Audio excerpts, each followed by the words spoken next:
ગોળ કેરીનું અથાણું બનાવવા માટે સૌથી પહેલાં તમને જે કાચી કેરીની જાત પસંદ હોય તે કેરી લેવાની. સામાન્ય રીતે તેમાં રાજાપુરી અને દેશી કેરી વપરાય છે. મેં અહીં વનરાજ કેરી લીધી છે, તેનો રસો થોડો વધારે થાય છે, એટલે તે કેરીને ધોઈ ને તમને પસંદ આવે તેવા નાના મોટા જે સાઈઝમાં ગમે તે સાઈઝમાં ટુકડા કરી લો. ત્યારબાદ 1 કિલો કેરી હોય તો 900 ગ્રામ ગોળ લઈ અને ગોળ અને કેરીને મીઠું નાખીને મિક્સ કરી લો.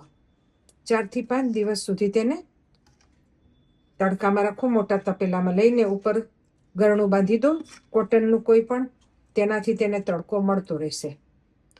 4 થી 5 દિવસ પછી તમે તે ચાસણીને ટચ કરી શકો છો અને જોઈ શકો છો.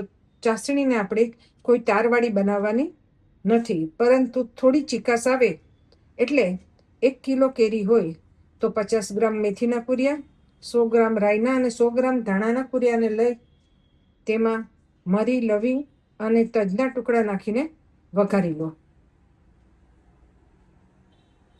જ્યારે આપણે કેરી તડકે મૂકી હોય તેના 2-3 દિવસ બાકી હોય ત્યારે તેમાં તમારે જો ખારેક નાખવી હોય તો ખારેકને પણ ટુકડા કરી અને કેરીમાં મિક્સ કરી દો, એટલે ખારેક પોચી પડી જશે. ત્યારબાદ આપણે જે મસાલો વઘાર્યો હોય અને ચાસણીમાં થોડી ચીકાશ આવી જાય એટલે મસાલો કેરીના મિશ્રણમાં ઉમેરી દો અને તેને બરાબર મિક્સ કરી લો. 1 કિલોએ 100 ગ્રામ મરચું નાખો, કાશ્મીરી લાલ મરચું. જો તીખું ખાતા હોય તો થોડું તીખું પણ, તમે જે પ્રમાણે તીખાશ ખાતા હોય તે પ્રમાણે તીખું મરચું પણ ઉમેરો. અને આપણે પહેલાં મીઠું નાખ્યું છે એટલે મસાલો ચાખીને ત્યારબાદ તેમાં મીઠું નાખી દો.